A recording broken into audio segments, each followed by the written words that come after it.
అయినా సరే కూటమి ప్రభుత్వం ఏమీ చేయట్లేదు అని చెప్పే వాళ్ళకి కళ్ళు మూసుకొని బలవంతంగా నిద్ర నటించేవాడిని మనం ఏం చేయలేం. వైసీపీ ప్రభుత్వం అలాంటిదే. సో ఇందాక నుంచి నేను చేస్తున్నా స్టేజ్ మీద ఉన్న చాలామంది ఆలోచించారు. మన వాళ్ళందరూ కొంచెం పెద్ద మనిషి తరాగా, నాకు అంత పెద్ద మనిషి తరా చేత కాదు. పెద్దిరెడ్డి అక్రమాల గురించి కొంచెం మాట్లాడుకుందాం. అంటే నేను రాయలసీమకి ఎలక్షన్ క్యాంపెయిన్కి ఓన్లీ తిరుపతి వరకే వచ్చాను, ఒకసారి కలిగిరి దాకా వచ్చాను. ఆ తర్వాత రావడానికి నాకు అవకాశం దొరక్క నేను పవన్ కళ్యాణ్ గారి పిఠాపురం నియోజకవర్గంలో పనిచేయాల్సి వచ్చింది. అయితే చాలామంది ఇక్కడ చెప్పారండి, పెద్దిరెడ్డికి నేను చాలా భయపడతారండి మనోళ్ళందరూ. చాలామంది కొంచెం మీరు జాగ్రత్త అని. పెద్దిరెడ్డి కదయా, వాళ్ళ నాయకుడు జగన్మోహన్ రెడ్డి కదయా, వాళ్ళ నాన్న రాజశేఖర రెడ్డిగా భయపడలేదు, ఇతనంతా అని చెప్పి. న్యాయంగా ధర్మంగా ముందుకెళ్ళేటువంటి గొప్ప నాయకుడు పవన్ కళ్యాణ్ గారి నాయకత్వంలో పనిచేస్తున్న మాకు అలాంటి నాయకుడి నాయకత్వంలో ప్రయాణించే మాకు పెద్దిరెడ్డి కాదు కదా, ఏ సుబ్బారెడ్డి పిచ్చిరెడ్డి కూడా మాకేమో లెక్కలేదు. Don't care. సో ముందు పెద్దిరెడ్డి అక్రమాల గురించి ఇక్కడంతా స్టేజ్ మీద ఉన్న చాలా మంది ఉన్నారు, మా జన సైనికులు, వీర మహిళలందరూ. అలాగే ఇక్కడున్న ఏ రాయి రప్ప చెట్టు పుట్టం కదిలించినా సరే ఈ పెద్దిరెడ్డి అక్రమాలు ఎన్ని దారుణాలు చేశారు ప్రతి ఒక్కళ్ళు చెప్తారు. లాస్ట్ టైం వచ్చినప్పుడు కూడా చెప్పారు. అయినా ఒకసారి మీకు గుర్తు చేయదు, అన్నీ ఉన్నాయి, అన్ని లిస్ట్ ఉన్నాయి. రాయలసీమ మొత్తం మీద దాదాపు 23 ఎకరాల భూమిని దోచుకున్నాడు ఈ పెద్దిరెడ్డి.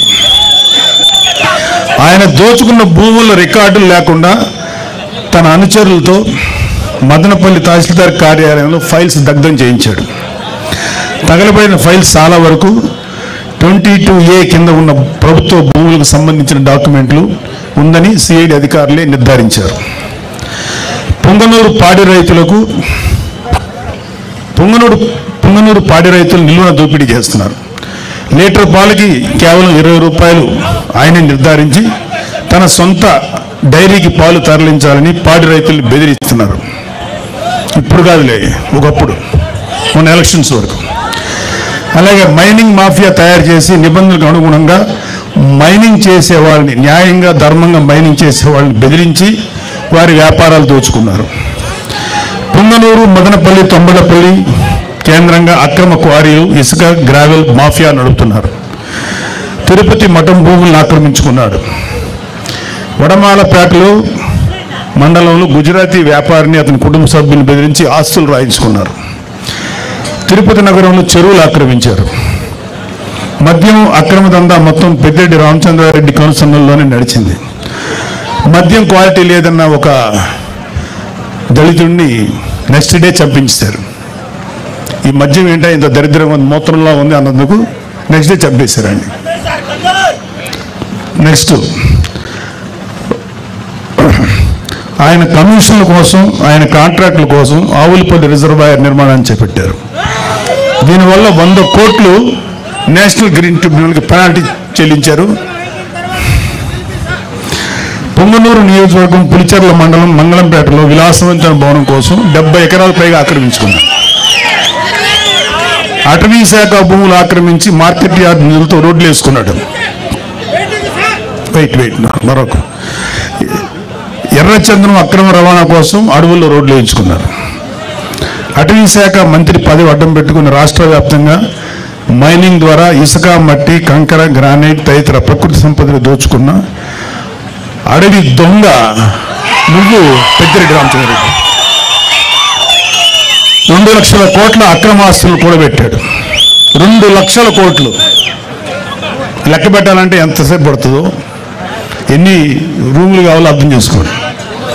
ఆయన అక్రమాస్తుల విలువ మన రాష్ట్ర బడ్జెట్ 2 లక్షల కోట్లను దాటిపోయింది. మిమ్మల్ని గెలిపించిన అలాగే వైసీపీకి సరే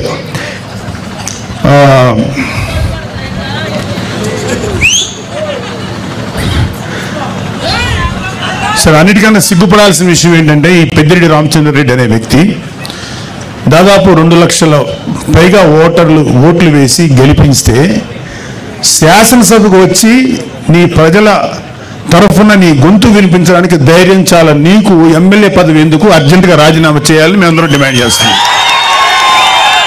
మీకే కాదు, మీ వైసీపీలో 11 మంది ఎమ్మెల్యేలు ఇంక్లూడింగ్ మీ నాయకుడు జగన్ రెడ్డి కూడా గెలిచి ఎందుకు మీరు శాసనసభకు రాలేకపోతున్నారు? ఎందుకు మీ వాయిస్ వినిపించలేకపోతున్నారు? భయం. అంటే మీరు అధికారంలో 150 సీట్లు వచ్చినప్పుడు నోటికి వచ్చినట్టు బిహేవ్ చేశారు, ప్రజల జీవితాలతో ఆడుకున్నారు. ఇక్కడ ఎవరిని అతని బాధితులు ఇక్కడ ఇంకా ఉన్నారు. టైం లేక వాళ్ళతో మాట్లాడే అవకాశం మాకు లేదు, మాట్లాడించే అవకాశం రాలా.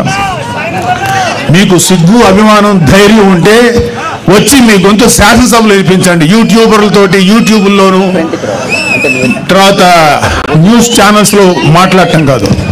ఇంక్లూడింగ్ జగన్ రెడ్డికి చెప్తున్నాం, వచ్చి నీ వాయిస్ శాసనసభలో వినిపించు. ఏమన్నా అంటే మాకు మైక్ ఇవ్వట్లేదు, మాకు మైక్ ఇవ్వలేదు. అరే మీరు వచ్చి మాట్లాడండి, మైక్ ఇస్తారు, అప్పుడుగా తెలుస్తుంది. అది రావడానికి, అది వచ్చి అసలు శాసనసభ చుట్టుపక్కల రావడానికి మీకు ధైర్యం సరిపోట్లా. మొత్తం అధపాతాలు పడిపోయారు కదా, అందుకని భయం. రండి, మీరు అధపాతాలు ఉన్నారు కదా, అక్కడి నుంచి మాట్లాడండి, కనీసం వినపడద్దు మాకు. ఇంకోటి, ఒక వైసీపీ నాయకులు ఇంక్లూడింగ్ పెద్దిరెడ్డి రామచంద్రారెడ్డి ఎవరెవరి ఆస్తులైతే అడ్డగోలుగా కబ్జా చేశారో ఇవన్నీ కూడా బయటకు తీస్తాం. చాలామంది మన కార్యకర్తలు, కూటమి కార్యకర్తలందరికీ ఒక అసంతృప్తి ఉంది, వీళ్ళ మీద ఎవరి మీద చర్య తీసుకోలేదని. అందరి మీద చక్కగా చర్య తీసుకుంటాం. వచ్చి 8 నెలలు అయింది. ముందు ఈ 8 నెలలు 1 yearలో ప్రజల సంక్షేమం ముఖ్యం, వీళ్ళ మీద పగ తీర్చుకోవడం ముఖ్యం కాదు. అయితే వీళ్ళ యొక్క క్రైమ్ని ముందు చెప్పడం కంటే కూడా ప్రజల వెల్ఫేర్ కోసం ముందు వచ్చాం కాబట్టి ముందు ఆ జాగ్రత్తలు తీసుకుంటున్నాం. ఈవెన్చువల్గా జగన్ రెడ్డితో సహా, పెద్దిరెడ్డి రామచంద్రారెడ్డితో సహా అందరి మీద, మన కాకినాడ ద్వారంపూడితో సహా ప్రతి వాళ్ళ మీద చర్యలు తీసుకుంటాం. ఎవ్వడు లా నుంచి తప్పించుకోలేడు, చట్టం నుంచి ఎవ్వడు తప్పించుకోలేడు. ప్రతి వాడిని మెడబెట్టి లోపల తోస్తాం, అది గుర్తుపెట్టుకోండి. చివరగా ఒక చిన్న మాట, రైతు మీటర్ల పేరుతో 1500 కోట్లు విడుదల చేశారు, ఒక్క మీటర్ బిగించలేదు. ఆ 1500 కోట్లు ఏమయ్యాయి? Mister Peddireddy, you have to answer. మీ పార్టీలో మీతో పాటు మైనింగ్ వ్యాపారం చేసిన బాలినేని శ్రీనివాసరెడ్డి షేర్లు లాక్కున్నది నిజమా కాదా? ఆన్సర్. గతంలో మీరు లిక్కర్ వ్యాపారంలో రాజ్ కసిరెడ్డితో కలిసి 50-50 షేర్ బిజినెస్ చేసింది నిజమా కాదా? మీ కుమారుడు మిథున్ రెడ్డి కుటుంబ సభ్యుల మీద అడ్డగోలు బ్రాండ్లతో మద్యం మాఫియా నడిపింది మీరు, నిజమా కాదా? ఎన్నికల సమయంలో ప్రజలను భయభ్రాంతులు గురి చేసి అక్రమంగా గెలిచిన మీరు ఈరోజు నియోజకవర్గం అడుగు పెట్టాలంటే భయపడిపోయే స్థితిలో ఉన్నారు, నిజమా కాదా? ధైర్యంగా వచ్చి శాసనసభలో మాట్లాడండి. మేము మాట్లాడే మాటలు ఆయన ఈ మధ్యన ఉన్న ఒక మీటింగ్లో అన్నాడు, నెక్స్ట్ మళ్ళీ మేము వచ్చేసేసి జగన్ రెడ్డిని సీఎం చేసుకుంటాం, మా మీద ఎవరెవరైతే మా మీద దౌర్జన్యం చేశారు, వీళ్ళ మీద దౌర్జన్యం చేశామంట, వీళ్ళు చేసిన ఏదో పనులు బయట పెట్టి దాని గురించి మాట్లాడితే దౌర్జన్యంలా ఉంది. ఎవరెవరు చేస్తారో అందరి మీద తిరిగి మేము రిటార్చ్ ఇస్తాం, తిరిగి పగ తెచ్చుకుంటాం అన్నారు. అరే అది రావడానికి ఇంకా 4 సంవత్సరాల 7 నెలలు, ఎలక్షన్ రావడానికి, మళ్ళీ వచ్చే ఎలక్షన్లో మీరు గెలవడానికి ఛాన్స్ లేదు కదా. ఇప్పుడు 11 వచ్చినాయి, 11లో ఈసారి సింగిల్ డిజిట్కి పడిపో